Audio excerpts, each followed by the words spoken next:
What's going on, everyone, and welcome back to another episode of the Gamecite Chronicles, the console gaming podcast where we sit down each and every week to talk about video games. I'm your host, Bonfire, and this is episode number 41.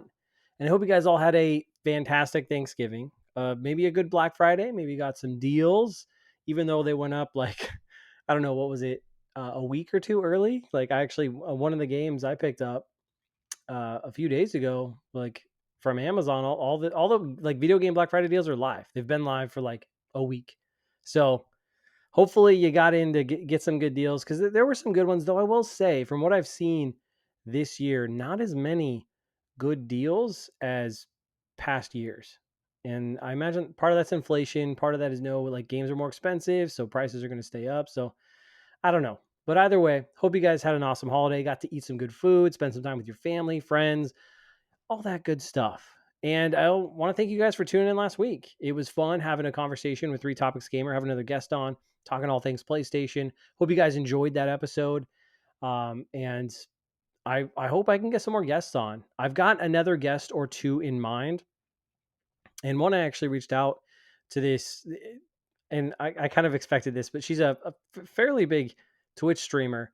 And I haven't heard back, but I figured I reached out because her and I messaged years ago, but I think, and on Twitter. And so I figured, why not take a shot in the dark? Because I really want to bring someone on that's a Twitch streamer, but focuses on like live service multiplayer games, because I want to get the perspective of, I want to talk about Twitch from a live streamer's perspective.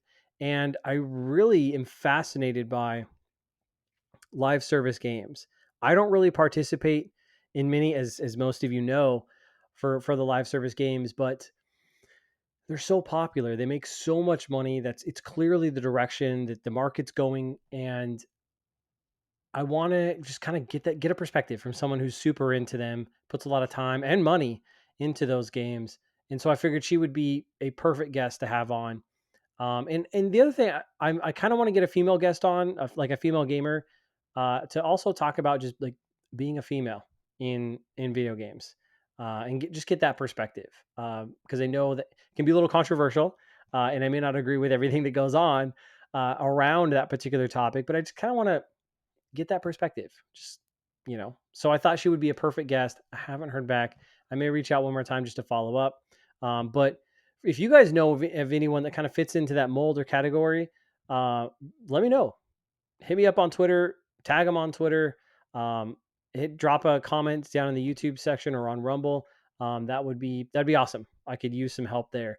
But got some folks in the world. I want to try to get some more people on because it's fun, and those are worthy conversations. And the other thing is if you're on YouTube and Rumble, I'm going to try to see how this works, but I'm going to try out some video formats for the podcast. It's not something I really wanted to dive into. I still would much rather just do just the audio versions. Not only is it easier on my schedule, especially from an editing perspective, but I enjoy that, just kind of sitting back, and it kind of through the power of editing, you can do some fun stuff there. But I know a lot of people enjoy video versions of podcasts, so I figured let's try this out, especially if we have a guest on. Tried it out last week, though. I had some sync issues with Zencaster and audio drift. Not a big fan towards the latter part of that episode. So things weren't kind of synced up. But let me know what you guys think about it. So feel free, write in questions, or not questions, but thoughts, concerns, feedback. I welcome it. So let me know how you feel about that. But we're going to try it out for a little bit and see how it goes. So remember, for those of you who are new, the best way you can support the show is to leave us a nice rating on the podcast platform you're listening on. If you're watching on YouTube or Rumble, be sure to subscribe. You can also catch new episodes as well as podcast clips and other, like one clip that we're actually going to do this week is recent pickups. So we're going to do another episode of those within this podcast episode. You can catch the video versions of that on YouTube and Rumble. And you can follow me on Twitter at Gamecite Podcast, and you can catch new episodes of the show each and every week, Mondays at 9 a.m. Pacific Standard Time. I'm going to take a drink of my water here.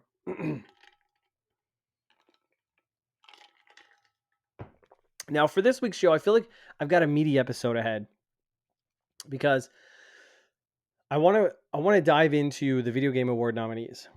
And I know it's like a week or two late for this, but with having the get, Three Topics Gamer having the guest on last week, kind of got just pushed this topic out.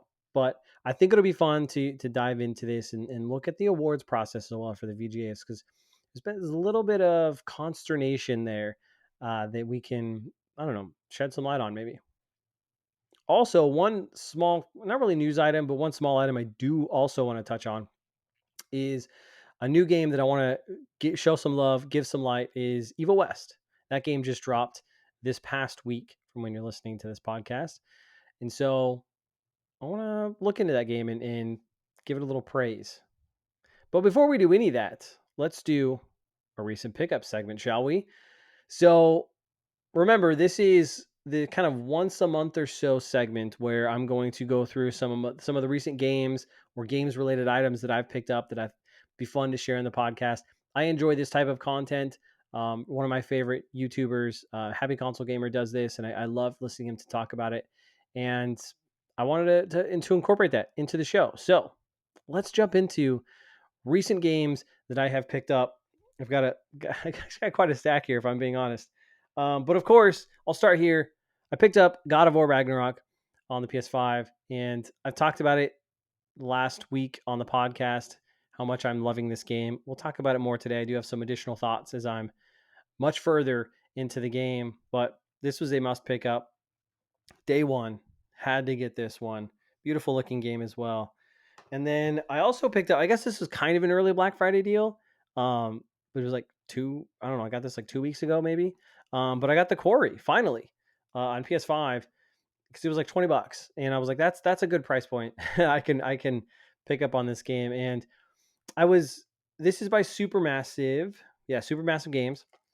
So for some reason I get Supermassive and Supergiant Games mixed up, but Supermassive Games makes this. These are the guys that did Until Dawn, and I loved that game. I still think that is one of the sleeper hits on the PS5.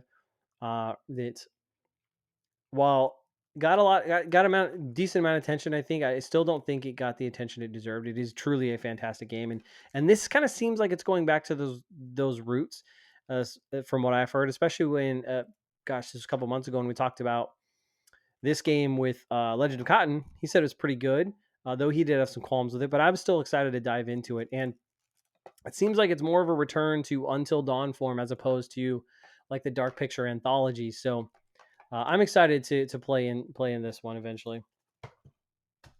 And then the other Black Friday deal I got early was my copy of Death Stranding Director's Cut on the PS5. This was like $20 for Black Friday, and so I thought, let's do it. And some of y'all are probably gonna laugh at me and think I'm an absolute fool, but I haven't played this game, and I thought this would be the definitive version to play the game. Even though I have the what is this? The special edition of Death Stranding that I got for PS4. It's still sealed, as you can see. The reason why I've talked about this briefly, but the reason why I have not jumped into Death Stranding is because when this came out, the PS4 version in 2019, not only did I recently have my son, but also there were a couple other games that I was super into and looking forward to playing, like Gears 5. It came out around that time, as well as Ghostbusters, the video game remastered. I remember that came out around that time. Big Ghostbusters fan. Like that's just right in my childhood. That's actually a really good game too, by the way. And what was the other one? Oh, Outer Worlds.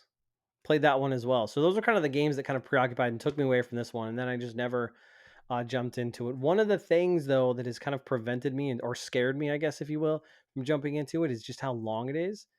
Because I know it's going to be a time commitment. So I want to find a window to which I know there's like nothing major that I want to play to jump into this. But now I got the definitive version on the PS5, so I'll be ready to go. And then I'm sure this will be worth something sealed at some point. Let's see. And then I talked about this last week when I was playing it, or 2 weeks ago, I think. But I picked up on my Vita Super Stardust Delta, and which is a Housemarque game, an older Housemarque game from like 2012, I think is when it came out. Very arcade like. And if you've played Resogun, you can see how Super Stardust turned into Resogun. Very similar, though I think Resogun is better. But Super Stardust is certainly fun. And I kind of just wanted something fun to play on my Vita. Another handheld game I actually just picked up yesterday, I think it was, from the time of this recording on my Switch is, let me pull it up so you can see it right there, is Shovel Knight Dig. And this is a game I talked about wanting to pick up for quite some time. And I eventually did. I was kind of waiting, candidly, I was kind of waiting for a sale to see if it would drop in price, um, which it hasn't. And then I was like, you know what? I love Yacht Club games. God, I can't talk. But I love that studio. Or now they're kind of a studio slash publisher. But I love Shovel Knight. I love Yacht Club. So I was like, let's just get it. Let's support them. Let's just get it. I want to try this game out. So I picked it up. It was $25, and I'll talk a little bit about that game once we get to the games that we're playing in just a little bit here on the podcast. But yeah, so I've been kind of playing that briefly. Just kind of started it, but looking forward to spending some more time on that game. And then outside of video game related things, as I move some of this stuff, some other exciting stuff that I picked up are the Splatoon 3 amiibos. So I've got all three of them because you can probably see it in the background there. I'm a big amiibo fan. So I do I try to get every single one that comes out here in the States. But I got this one, which is the Octoling, the blue, and it looks very cool. I thought, you know what? We're gonna unbox these. I was kind of thinking about maybe not doing it, but I want to open these anyway, so we're just gonna unbox them right here. We're just gonna do it. I used to do unboxing videos on the YouTube. I loved doing unboxing videos, and those are some of my best performing videos that we did on YouTube. But man, let's see if I can get that in the camera there, so you can kind of see him. The guy looks awesome, super awesome. And one of the things I noticed even before opening him is that the quality of amiibos from when they started in, gosh, what was it, 2015 to now?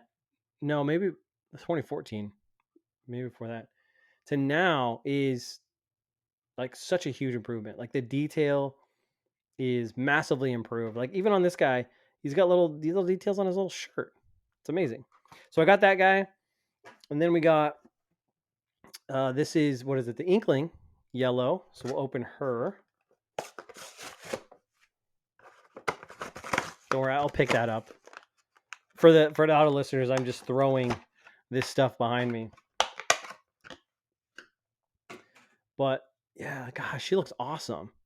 Let's get that in the camera there. If you can focus, maybe not. But she looks great. And then the last one, which is kind of a weird one, but I think it makes sense from what little I've played of the campaign, because this is kind of your companion, is Small Fry. So it's kind of the little fish, and he's got little pebble bead things. I think they're like fish eggs, actually. But let's open this guy. This is probably some good ASMR, huh? For the audio listeners. Let's open this one. And yeah, it looks pretty cool. Yeah, so those are fish eggs. But yeah, pretty cool looking amiibo there. Get in that focus. Not going to do it. So anyway, it's cool looking. So yeah, these three amiibos are super awesome. I'm stoked to have them, add them to the collection. I'm kind of sad they came out later. Like a month, what was it? 3 months or so after Splatoon 3 launched, but nonetheless, we finally got them. Of course, I had to pick them up. So I was stoked on those. And then the last thing, and I actually just got this like in the last week, and I'm super stoked on it, is this one right here. It's the Elden Ring strategy guide. This thing is massive, by the way. I'll try to skip back. It's massive and it's heavy. This thing is such a heavy book. Look how thick that is. And this is only volume 1. So it's The Lands Between, Elden Ring Book of Knowledge. And I'll show you just like a random page in here, but it is like an official strategy guide. You can kind of see that. And it's awesome. It's truly, truly awesome. It's so beautiful. Really heavy duty. And it also comes with, I'm not going to open it, the whole thing, but the Lands Between map, like a full map, which is really, really cool. And it's got all the, like this legend of all the locations and stuff like that. Like this is really, really dope. And it just came out. So the thing, I pre-ordered these this back in June, and I just now got it. And obviously, Elden Ring came out in February, and I don't buy strategy guides, but I for Soulsborne games, are the only games that I will buy a strategy guide for. Not only because I like to see recommendations for boss strategies, and just if I want to, not miss any objects, or not objects, but collectibles, or any items or anything like that, I can use the guide, which is really really fun. But they're just beautiful, and because I love the Soulsborne games so much, want to have these collection in my collection, and I actually have. Let's see, I don't know if they ever did a Dark Souls 2 one. There was no Demon Souls one that I could find. But I have Dark Souls Remastered, that strategy guide. I have the Bloodborne one, which kind of started this whole strategy guide collecting thing for the Soulsborne games for me. Um, and then Dark Souls 3. And I don't know if there's a Sekiro one, but either way, I've got those ones. So I'm excited to add this one to my collection. And I do want to get back to this game now. This kind of makes me want to get back into this game and play the rest of it. So this is pretty cool. Volume 2 is, I've got it pre-ordered, but I don't know when it will come. So that's what I have picked up in the last, I don't know, month or so since we last did this segment here on the podcast. Quite a few awesome things that I'm really excited about it. But of course, let me know if you've picked up any awesome games here lately down in the comments below of this video, or you can hit me up on Twitter at Gamecite Podcast. Appreciate you checking this out if you're on YouTube and Rumble. And again, if you're on YouTube and Rumble, tune into the full episode of the podcast, and we'll see you there. So with that out of the way, as I take another sip of my water,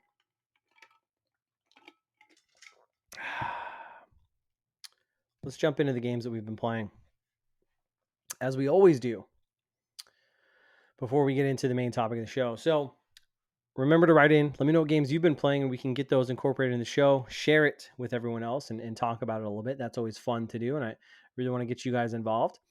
For me, I've primarily been playing God of War Ragnarok.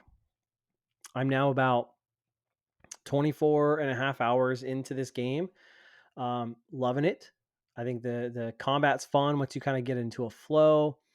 The story is kind of ramping up, and I'm enjoying that. And one of the things I've noticed, and this doesn't spoil, I'm not going to spoil anything about this game, but the structure is vastly different than the first game. That's one of the things I've noticed. It's kind of stood out to me in the way that it's structured, and it kind of reminds me of Gears 5 in the sense that you'll kind of go to an area, and the game opens up just a little bit to where you can kind of go look for collectibles, different areas, find, some treasures, and go on some there's like side quests in this game, which are actually pretty cool and provide some, lore and depth to the game. They're actually really interesting. So I do dig that. But you can do some of those, and like, that's what I've been doing for the last like couple hours, is just doing some side quests, kind of exploring this big area that I'm in. But it's kind of sectioned that way to where you'll get into an area, be able to kind of explore, do some side stuff, progress the story, and then get into a linear section, and kind of it's kind of structured that way. And it's vastly different than what I remember of the first game, because the first game, while not completely open world, was more open in a sense compared to this one. Yeah, not necessarily a bad thing, but it's really struck me as I've gotten deeper and deeper into this game. The other thing that I want to call out is the dialogue is absolutely fantastic in this game. Like the Mimir character, which is the head, is just hilarious. Like, he's got so many great one-liners as you're kind of going about your business, and various things happen, that it's fucking great, dude. I love it. Like, I've laughed out loud multiple times from some of the stuff that he said. And it's also cool as you kind of are exploring, kind of hear some of the characters talk to each other. Kratos will share a couple stories from his past, which are the previous games. So that's cool to see. I really dig that, especially if you've played them, you understand it, and pick up on it. And the other thing that I think is really nice and really good about this game is it's still done in that one shot format. Like the first game, it's all one shot. This game still maintains that. But since there are some really interesting transitional points, it's very cool to see how they've handled the one shot with the transition. So I'm digging that, and it kind of helps flow things from one section to the other. And man, I'm really enjoying it. I have to say, I am really enjoying it. Some of the boss battles are awesome. The mini bosses are great. Some really epic moments that I've experienced so far, and it's great. I'm excited to see where the story goes. I kind of think I have an idea, but we shall see.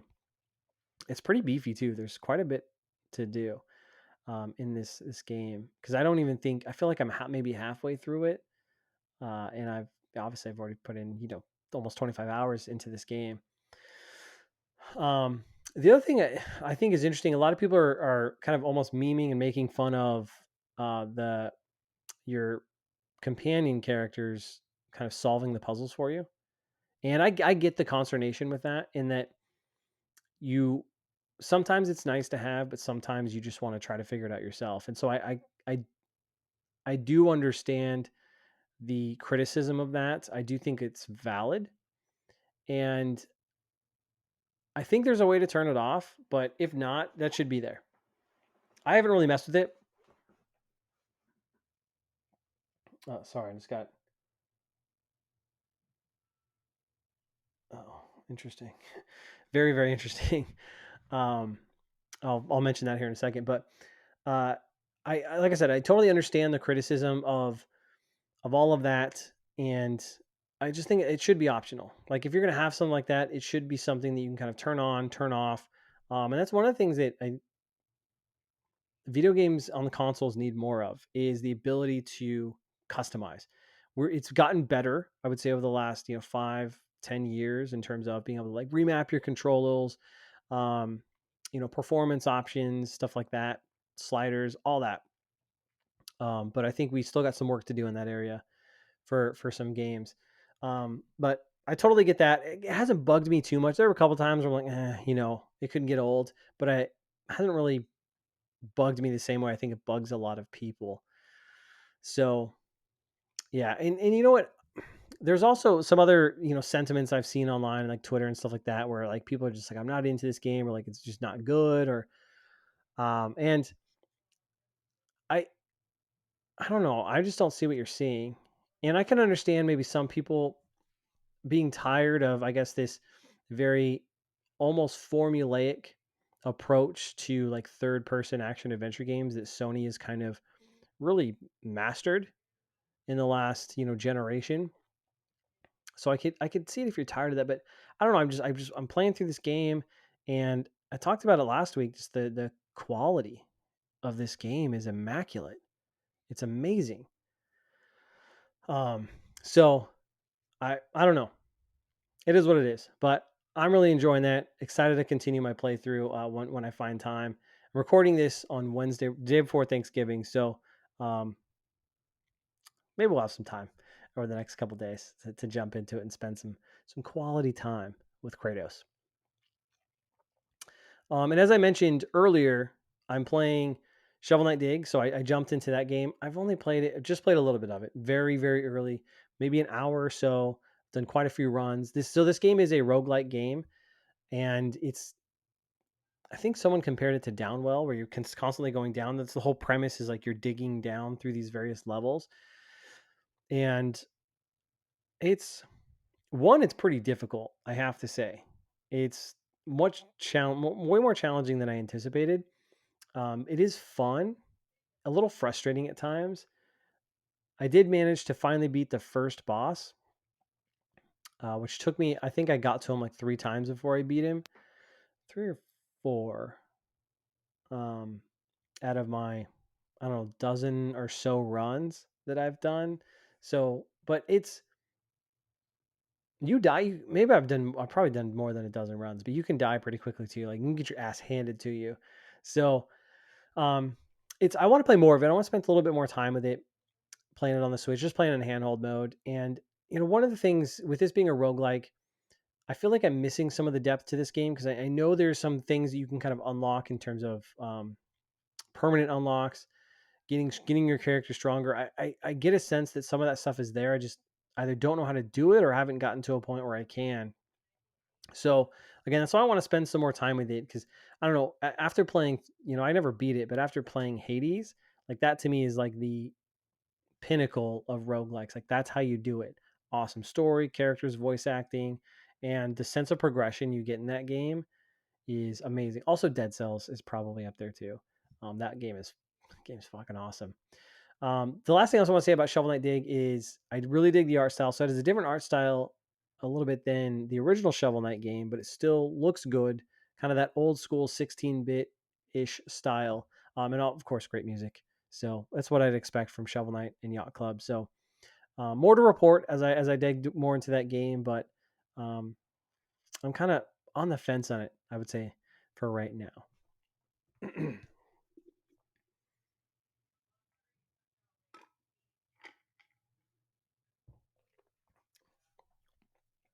Okay, so let's dive into the one, not really a news item, but the one small item I wanted to kind of shed some light on and talk about, and that's Evil West. So this is a new game that just came out this past week. I think it's on all platforms: PC, Xbox, PS5, PS4. I think even, and I think I've since I've seen the gameplay for this game, I thought this game looks awesome. I think it looks genuinely great.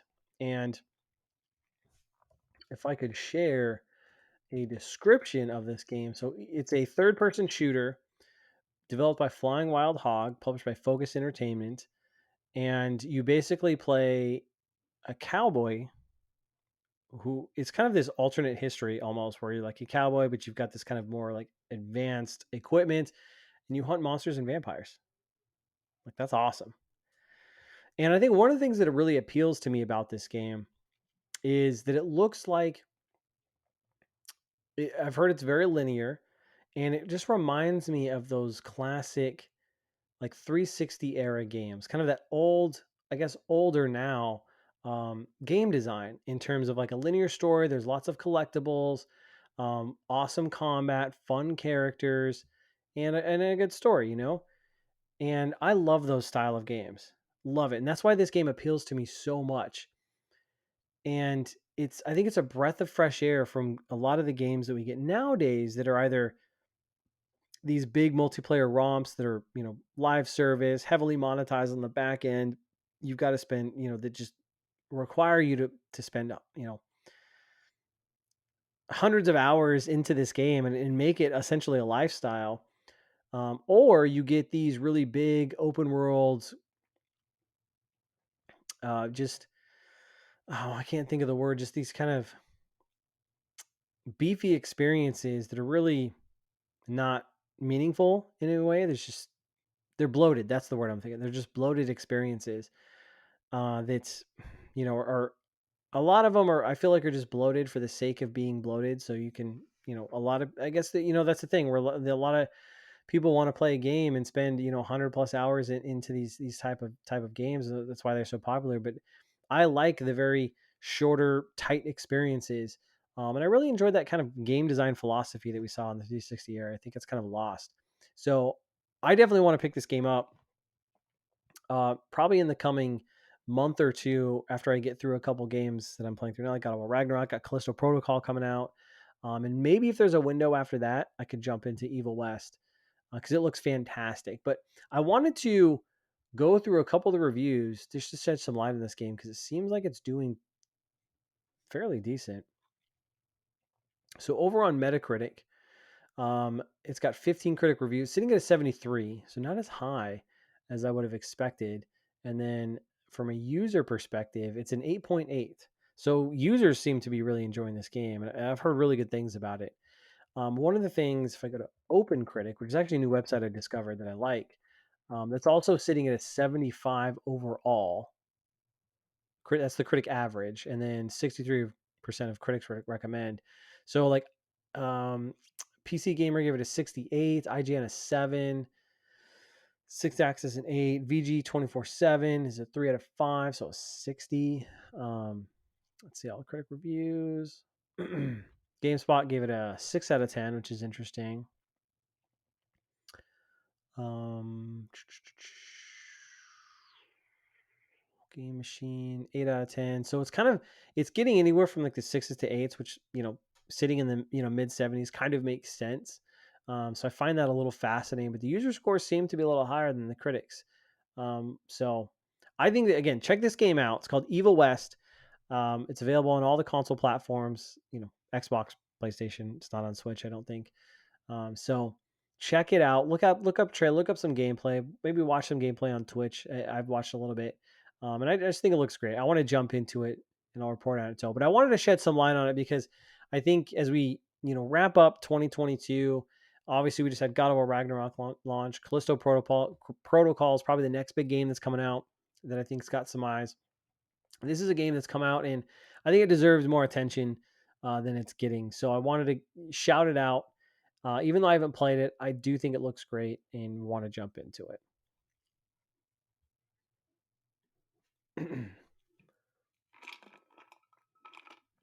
So now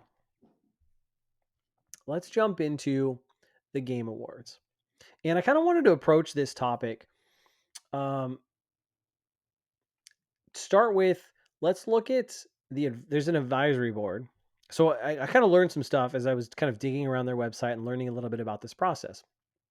So I want to go through their advisory board, shed some light on that. Then I want to go to their jury. So that's the critics, I guess, who make these nominations and have their input in there. I want to go through some of those, talk through those, shed some light on that, as well as the process, like the selection process, because they talk a little bit about that in their FAQs. And because I think in going through that kind of background, once I kind of learned about that, it's like the whole video game awards show and the games that get nominated just totally makes sense. Like it all makes sense now. And I think I've seen a lot of upset people around some of the nominations, a lot of confusion around some of the nominations, some interesting sentiments online around the video game awards. And I'm going to be frank, I'm not the biggest fan of the video game awards because, and I have no qualms, with Jeff Keighley or anything like that. I think he's very well intentioned. And I like the idea of this. I just don't think it's executed in a very appropriate manner for an awards show because if you really get down to it, it's just a marketing machine. Like the awards are an afterthought. Let's be real. It's meant to just do all the world premieres and make all these announcements and then just be one giant advertisement, whether it's game trailers or shilling literal products from either sponsored segments or whatever. It's just one big advertisement. That's all it really is. So, and it's a little too much in my opinion. Like it's really in your face about it. So that's kind of my very brief soapbox about the Game Awards, but nonetheless, it is a very big showcase in the industry, a big celebration, if you will, and it matters to an extent that there are a lot of eyes on it, and everyone's talking about the game of the year. That's the big thing, and so it matters to that degree. And I also think it's a nice reflection of the year in video games. So we'll do that, and then I want to wrap things up and kind of go through just a couple of the categories, go through some of the nominees, share my thoughts, and then I'll pick out who I think will win in a couple of those categories. I'm not going to do all of them. I've only picked out 4 because these are the most interesting to me, and I think there's a lot of redundancy amongst some of the categories. So I just picked out these 4 that we'll talk through and go through it. So with that long-winded explanation, let's jump into it. Starting with, if I go to the advisory committee. Whoops. It's fine. Go to the advisory committee. Where is it? It's it. I'm navigating the website right now, real time. Sorry, we're gonna do a lot of this in real time. Here we go. The advisory board. So we'll start here because I think this is interesting. So the advisory, as it states on their website, the advisory board helps guide and advance the mission of the Game Awards. The board is not involved in the selection of award nominees or winners and learns the results of voting at the same time as the general public.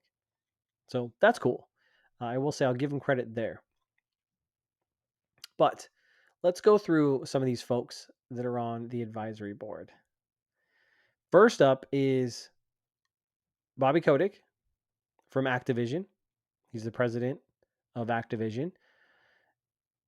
And let's not forget that if this Activision Blizzard deal goes through, Activision and your boy Phil Spencer is giving this guy a fat payday and a way out of all those allegations that have happened or are still happening over at that company.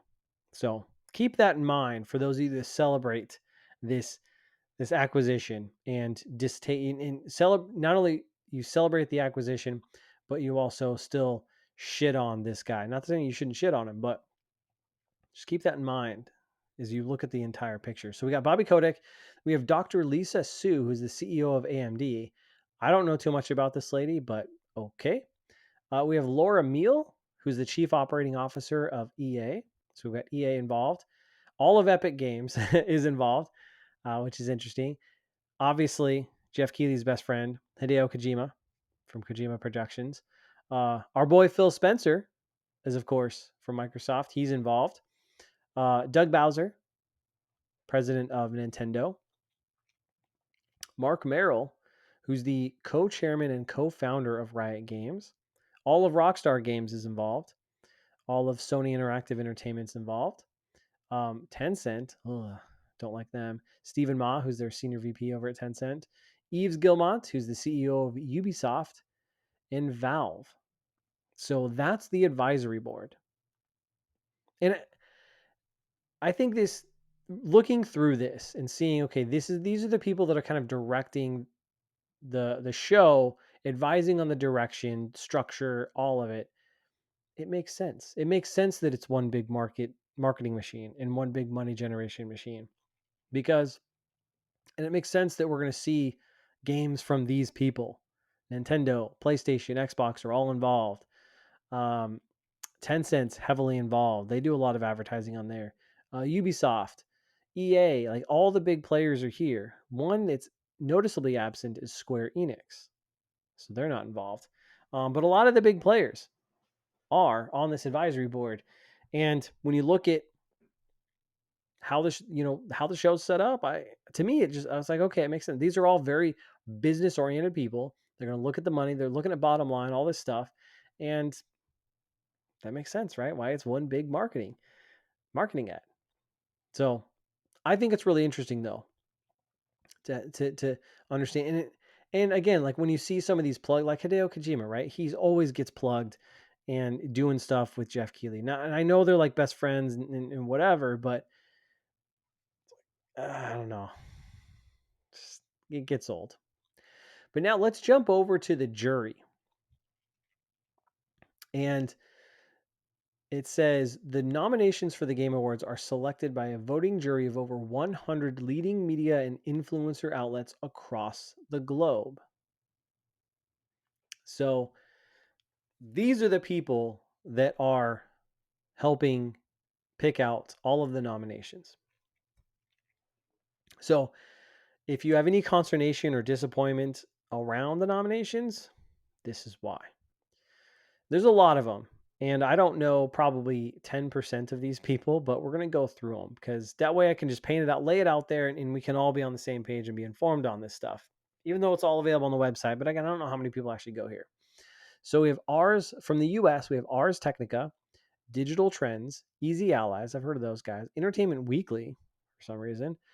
Game Informer, Games Radar, Game Ranks. I actually like some of their videos.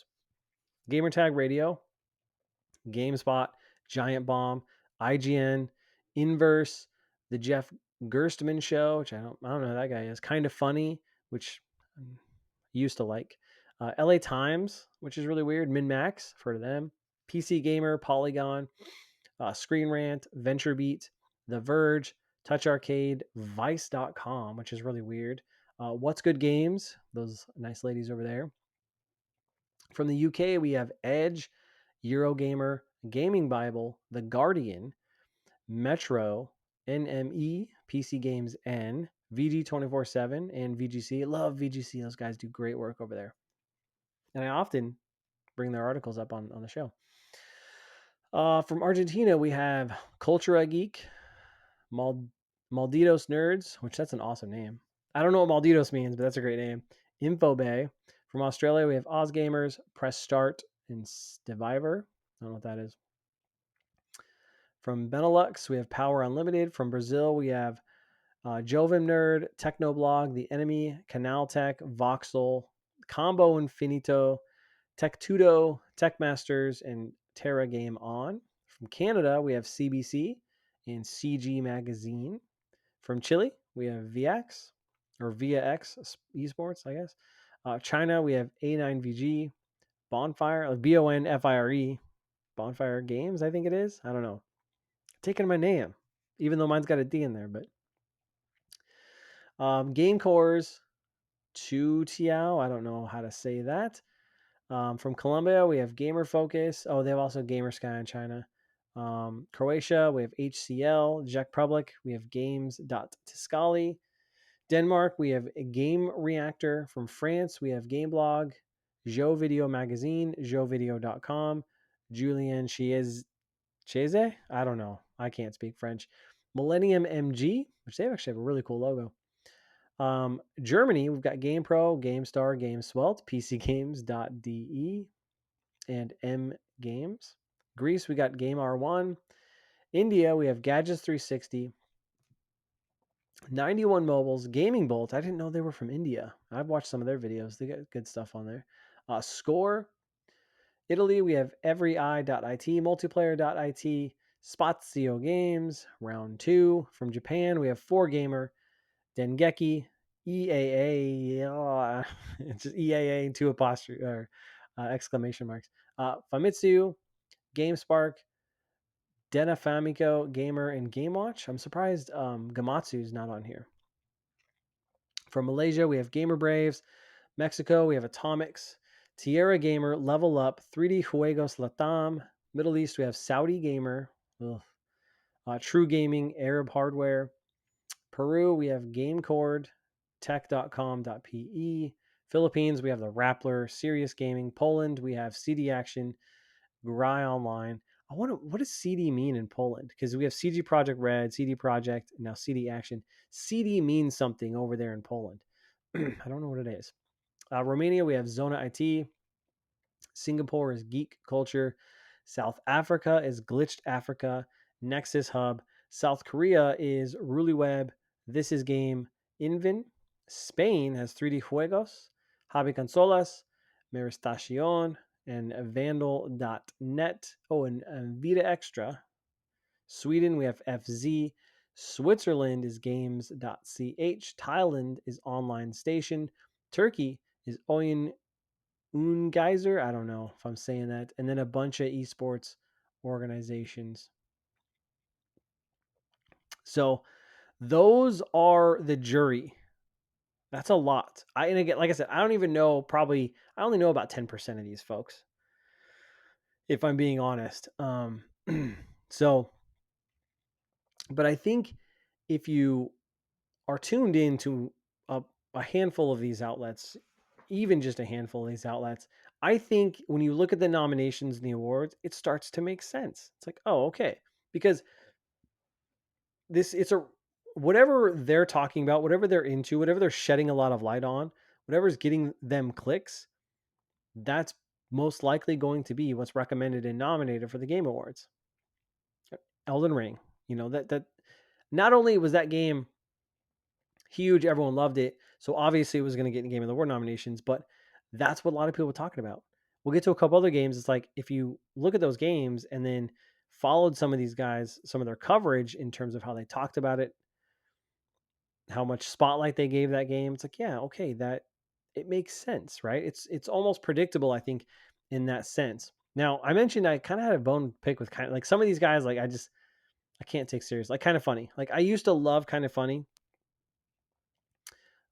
When Colin Moriarty was over there, I loved listening to not only Colin's insights, which is why I like his stuff now, like Sacred Symbols. That's like the only podcast I listen to in terms of podcasts. But I liked the kind of rapport him and Greg had, and the kind of back and forth they would have. I really enjoyed that. Those conversations, and that's why I really tuned into those shows. I didn't really care much for the other guys, though they had their funny moments.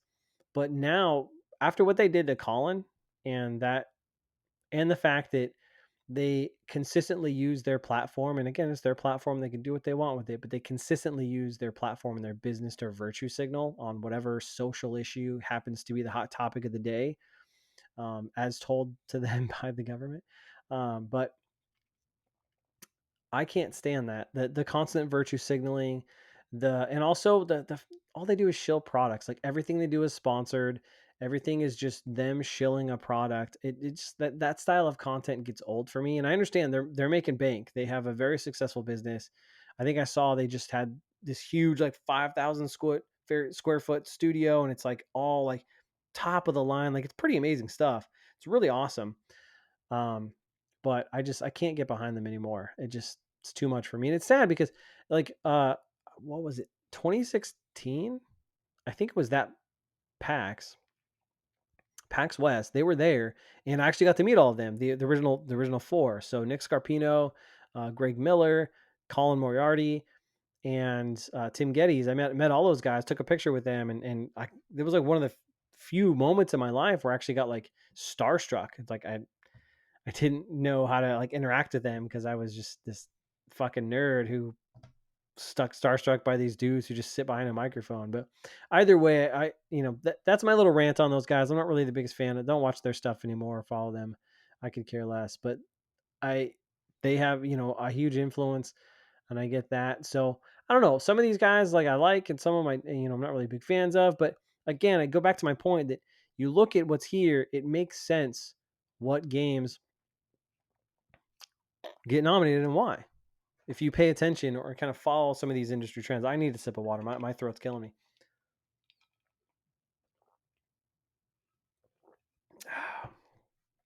So, with that out of the way, let's get into some of those categories I talked about.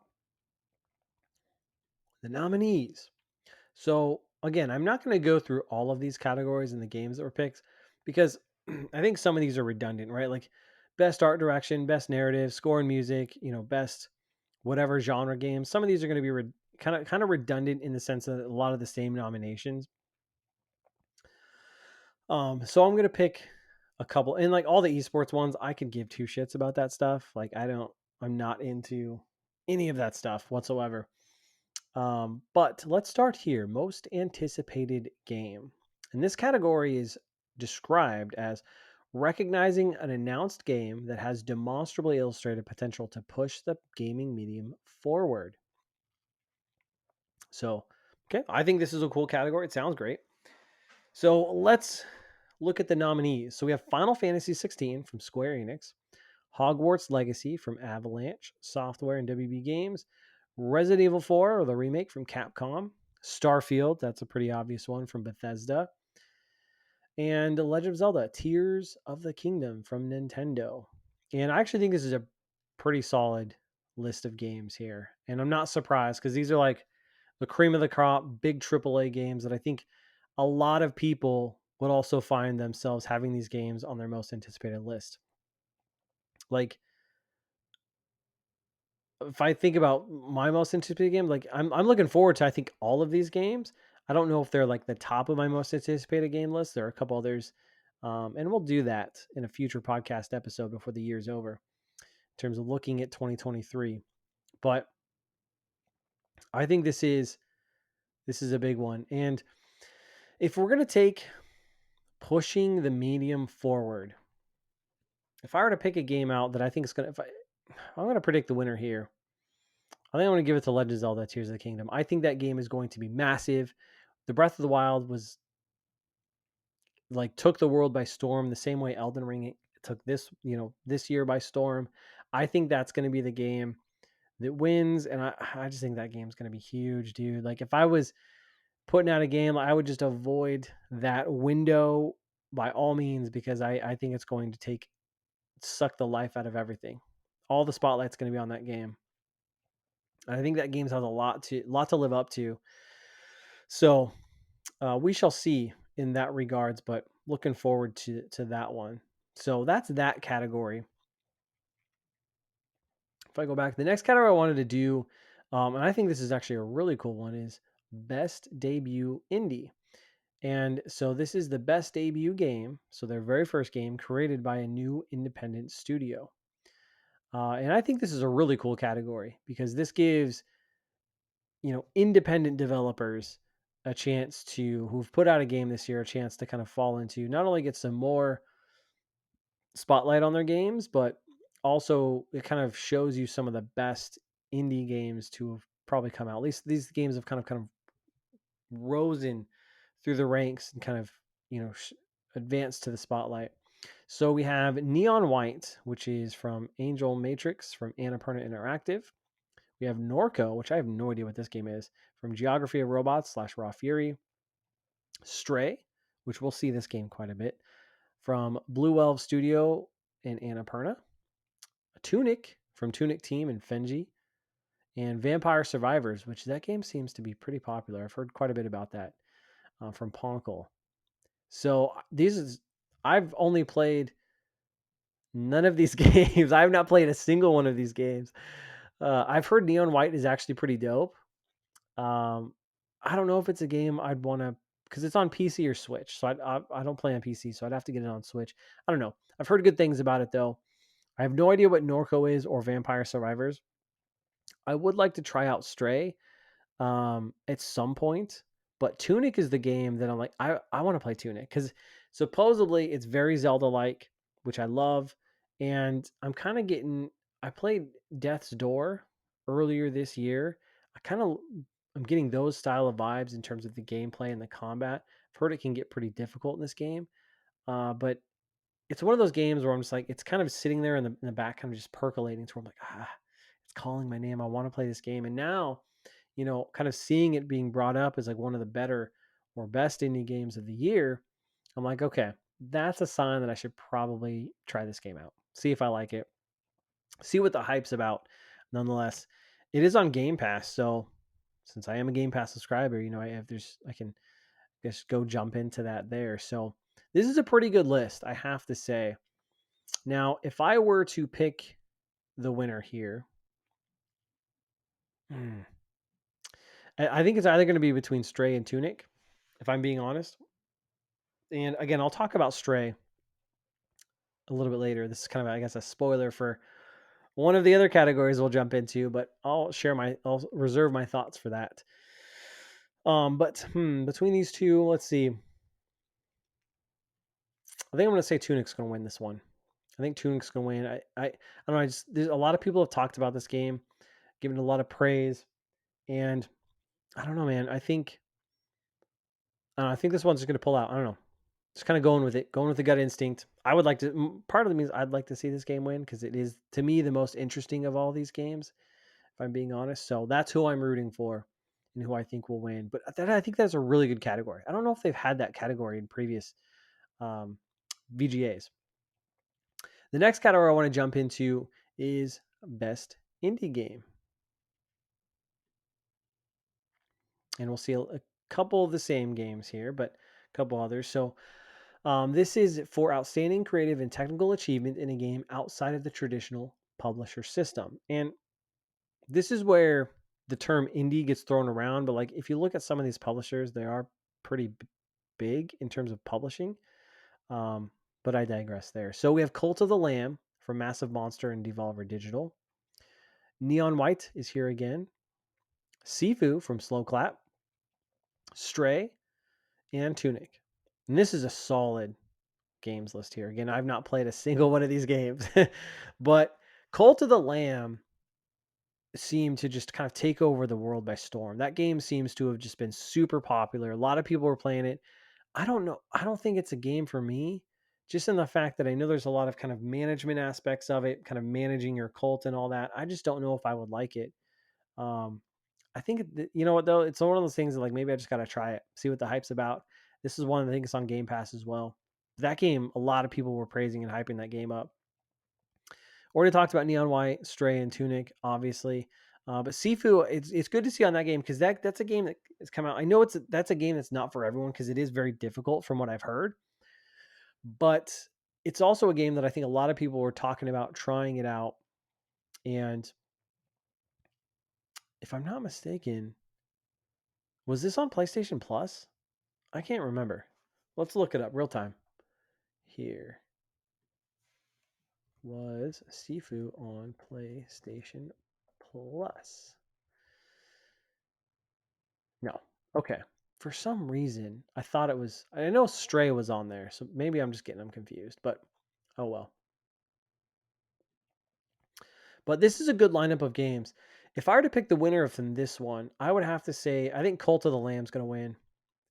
I don't know that just some. There's so many people talking about this game. I think so many people love this game. Devolver Digital puts out good shit 90% of the time, and I don't know. I just get the sense like because a lot of streamers were playing it. Um, I'll say this is either Cult of the Lamb or Stray.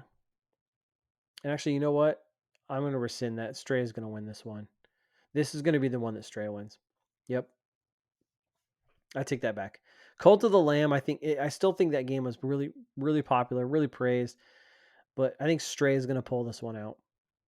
And again, I'll save my thoughts here for just a moment on Stray. Let's move to the last one I wanted to touch on, the big one, Game of the Year.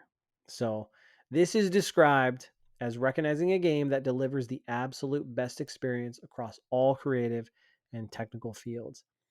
And there's 6 games on this one, which means that I think there was a tie because normally there's 5. Um, which reminds me, we didn't get into how the selection process works. We'll get to that here in a second. But let's talk about Game of the Year. So the nominees are A Plague Tale Requiem from Asobo Studio, Focus Entertainment, Elden Ring, of course, from Software, God of War Ragnarok, Sony Santa Monica, Horizon Forbidden West from Guerrilla Games, Stray, and Xenoblade Chronicles 3 from Monolith Soft. And this is a fucking good list of games, if I'm being honest. It's really cool to see A Plague Tale Requiem on there. I think a lot of people were hyped to see that. That game seems to be really, really good. I played the first one this year. I enjoyed it. I'm looking forward to seeing what they do in the second one. Just came out at a bad time for me. So I'll eventually get to that game. We all know about Elden Ring. We all know about God of War Ragnarok. I like to see Horizon Forbidden West on here. That's my current game of the year, if I'm being honest. That game is just fantastic. You know what? I saw someone on, I think it was on Twitter, talk about they don't understand how Horizon Forbidden West is even on this game. Like they were kind of it was just a weird take. Like they don't think Horizon Forbidden West is a good game. And then, you know, to each their own. I can understand it, but objectively, like it's a high quality game. I think it's an awesome world to explore. I think the combat is phenomenal. I love the combat in Horizon. It's so good. Like taking down these big ass dinosaur robots is just so much fun. And it's very like once you kind of get into the understand some of the mechanics, get your weapons, it's awesome. It's so awesome. And for me, like I loved the story. And the first game didn't resonate with me the first time I played it. Later on, it finally resonated with me, and it's like, okay, I get it. But the first game story, I think the first game story is probably better because we didn't expect it. But the second game story, again, no spoilers here, but it takes it in a direction that I did not see coming. And there's room now for a third game. I do believe we're getting a third game, and I think it's fantastic. So I don't understand what the heck that person was talking about. And then Stray. So let's talk about Stray for a second. A lot of people were talking about this game, hyping it up. A lot of people were playing it, Twitch, all that stuff when it came out. And this game is an interesting one to me because I don't understand it. I don't, when I saw Stray, I was like, I don't think this game looks interesting. Okay, you're a cat, you talk to these robots, and you kind of just explore this area, right? And that to me just doesn't seem that exciting. But a lot of people say it was a fun and great game. And I think this game benefits from 2 things. The first is I do think it benefited from being one of the few games to come day and date to PS Plus. I think a lot of people jumped into it that way and found something there, which is cool. The other thing, though, is I don't know what it is about video game culture, but a lot of video gamers, a lot of Twitch streamers, YouTubers, influencers, whatever, nerds, as you may call them, love cats. They all have cats. Not all of them, but a lot of them have cats. A lot of them love cats and are obsessed with cats. And this game, I think, feeds into that like perfectly. Just absolutely feeds into that and plays off that to a certain degree, which I think has helped make it as popular as it really is. And I think the other thing is kind of building off of that is that there's this like meme in video game culture where, and I think there's actually a Twitch user that's all about this, like, can you pet the whatever? And people are always wondering in whatever game that comes out, can you pet the cat? Can you pet the dog? And this feeds right into that, like that meme perfectly. And so I think those are kind of the factors that really bolstered this game in ways that you may or may not have expected. Again, I may jump into this game at some point. I'm certainly intrigued because of all the hype, because it's getting, recognition for Game of the Year, which is wild to me. So there's obviously something there that I think resonated with a lot of people. So I'm intrigued to say nonetheless, but I don't know. I think it's a really interesting one. I think it benefits from some of that kind of nerdy game culture that at least I've noticed. And again, I have no problem with cats, no problem with cats whatsoever. I grew up with cats, and actually, I think in the last year or so, my childhood cat my family had since I was in high school, recently passed away. So rest in peace. But I get it. I totally understand cats, but I'm a dog person now, so I never grew up with dogs, but now we have a dog, and I love dogs. So that's kind of where I'm at. So I don't understand this infatuation with cats to that degree, though. I have no problem with cats whatsoever. Now, this last one I think is very, very interesting. Xenoblade Chronicles 3. And if I'm being honest, I think this one was put in here by Jeff Keighley himself because before all these nominations were announced, he put it on Twitter. It was like, what are your predictions for Game of the War? And if you look at that thread on Twitter, there's a lot of people that obviously say, oh, Elden Ring, God of War Ragnarok, the obvious ones, right? And then there's a lot of people in there that say, oh, Xenoblade Chronicles 3 needs to be in here.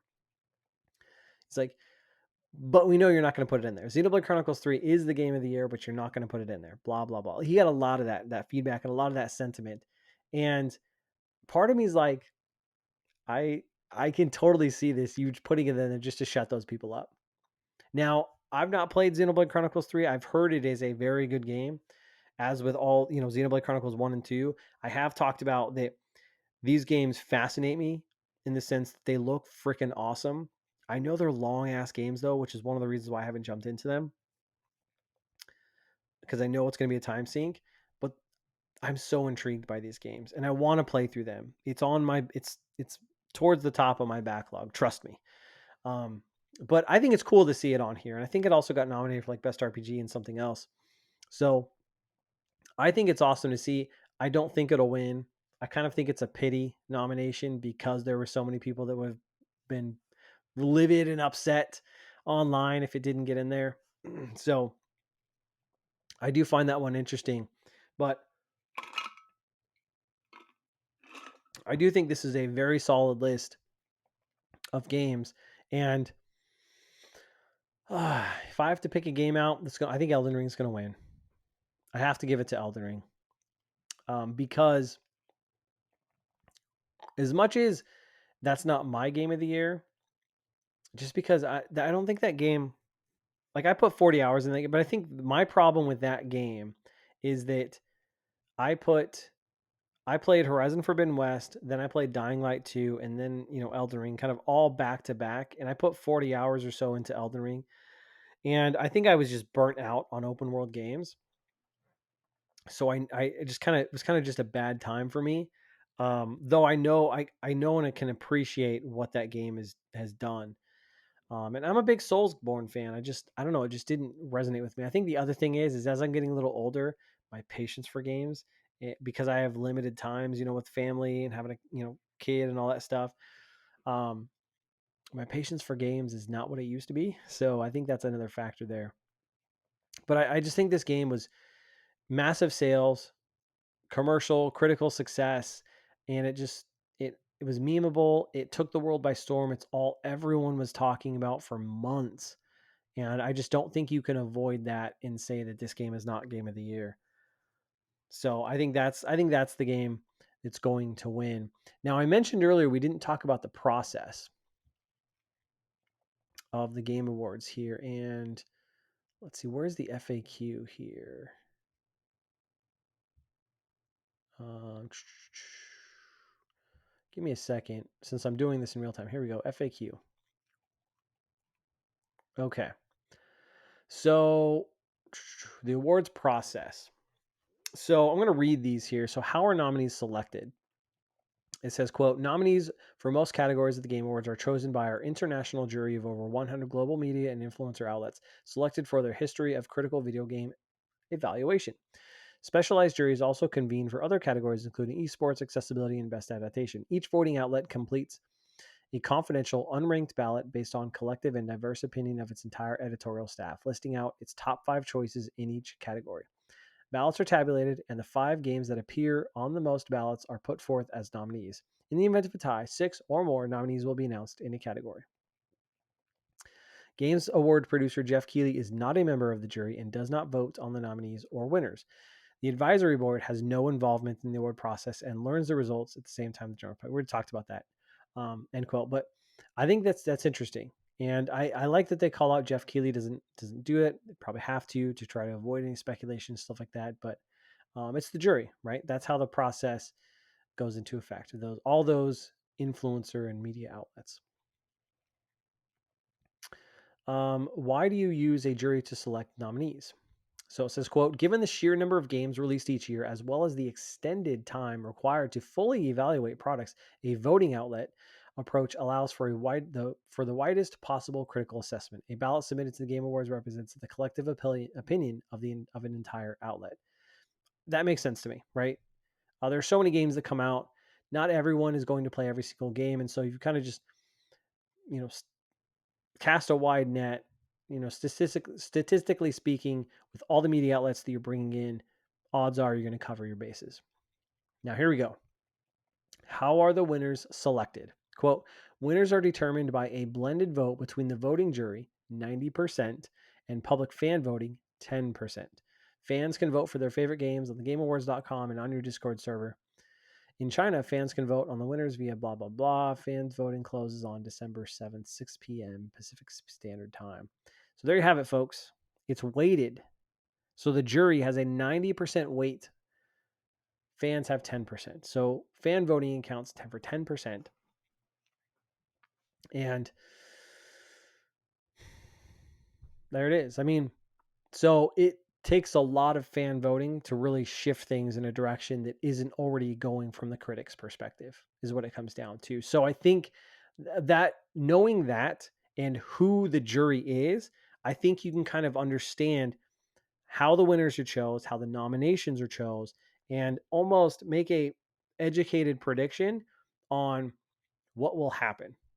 It kind of makes sense. Like if you kind of if you follow it, kind of get a or in the know, get that pulse check. It makes sense, and I think you're going to understand where things are going to go and why they go the way they are. Now, one of the other things that are interesting that I found, I think Jeff Keighley tweeted this, is kind of these summary metrics. And me being a data nerd, kind of look at the numbers. I thought it was interesting. Let me pull up my phone here. So he showed off the most nominations by publisher, and whoops. And so Sony is actually the most nominated publisher with 20 different nominations. The next being Annapurna and Nintendo tied for 11 nominations. So Sony just dominated. For whether you like it or not, Sony dominated that. Me being a big Sony fan, I like to see that. And I mean, it's really like Horizon and God of War Ragnarok are the ones that did it, right? I think Horizon, we'll get to that in a second, but when you look at, actually, we'll get to it now. But when you look at nominations by game, let me pull up my Twitter here. God of War Ragnarok was at the top with 10 nominations, and then Elden Ring and Horizon Forbidden West were second, tied at 7 nominations apiece. So 17 of Sony's 20 nominations were from 2 games. So that's pretty wild to think about. The other thing I think, if we go back to the publishers, that I think is interesting. So Bandai Namco had 8, which is obviously from Elden Ring. Annapurna gets quite a bit because of Stray and Neon White. Riot's in there at 6, EA at 5, Focus Entertainment at 5, Finji, Square Enix at 4, WB Games at 4. So, pretty interesting stuff when you look at it that way. But then when you look at the game, back to the games here. So Stray had 6 nominations. A Plague Tale Requiem had 5. Call it, and then you have lots of the rest of them at 3. So Modern Warfare 2, Immortality, Neon White, Sifu, Tunic, and Xenoblade all had 3 nominations. Towards the bottom of those most nominated. So pretty interesting thing, when you look at it, when you look at the data that way. One thing that sticks out to me is Xbox. Where is Xbox? And you can actually look at the nominees and search by a publisher. And if I look at Xbox here, if I could type, Xbox had 2 nominations for their, what was that game? Gosh.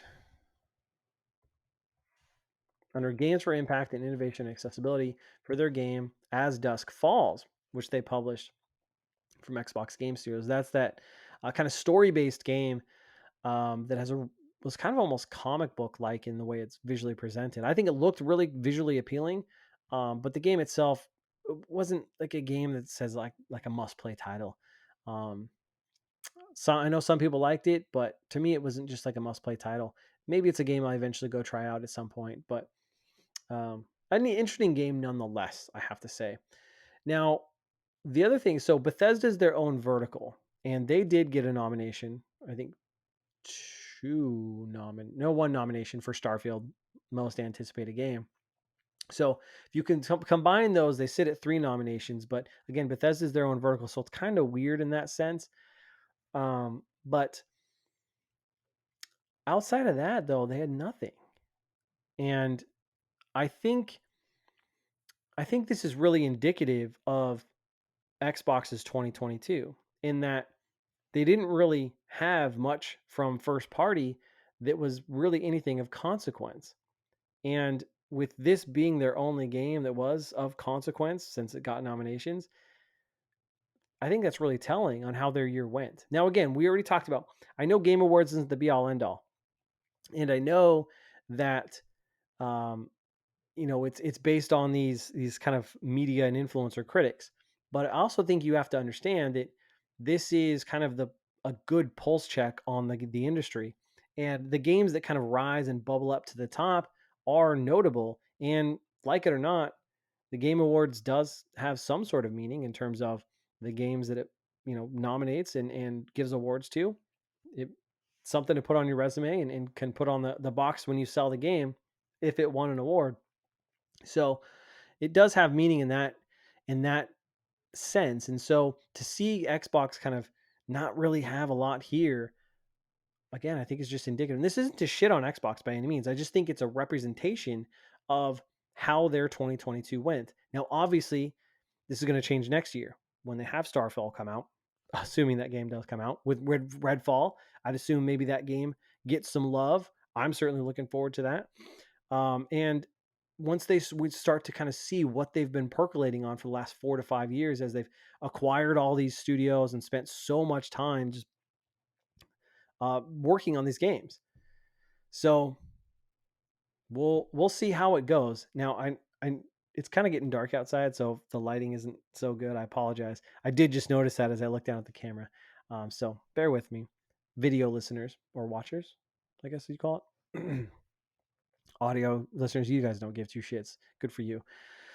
But I think that's really interesting. So I wanted to call that out as I try to analyze and just kind of look at the landscape of video games.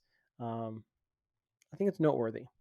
The last thing I want to touch on in this that is one game that I really enjoyed this year that I noticed didn't get any nominations from what I could tell. And that's Nobody Saves the World by Drinkbox Studios. I loved that game. And I think it's a really good game, and it's not anywhere here. And I was looking, it came out, I think, originally this year in January. And I think there's something to be said. There are exceptions to this rule, but I think there is something to be said about recency bias. The games that you played more recently, when you do these types of things, tend to be at the forefront of your mind, as opposed to a game you played back in January, like Nobody Saves the World. So I think there's some recency bias that happens here, but I don't know, kind of bummed not to see that game on there. So that's all I've got, though. This is kind of a little bit of a lengthy episode. Now I just hit an hour 15 minutes. So I'll be watching the Video Game Awards, which comes out. We'll do kind of a recap podcast episode to talk about the inevitable announcements, and hopefully it's less markety, advertising, but I doubt it. So we'll see. But hopefully I kind of shed a little bit of light on the process, who's part of this process, and on the nominees. So that'll do it for this week's episode. Thank you guys for tuning in and listening to me, watching me as we try out this video format. Hopefully it turns out. And I appreciate all your love, kindness, and support out there. Remember, you can write in the show either via Twitter or the YouTube and Rumble comment sections. So Twitter at Gamecite Podcast, or just look up Gamecite on Twitter or Rumble, and be sure to subscribe over there. Hope you guys again had an awesome Thanksgiving, and I will talk to you guys next week. So until next time, I'm Bonfire, and I will see you online.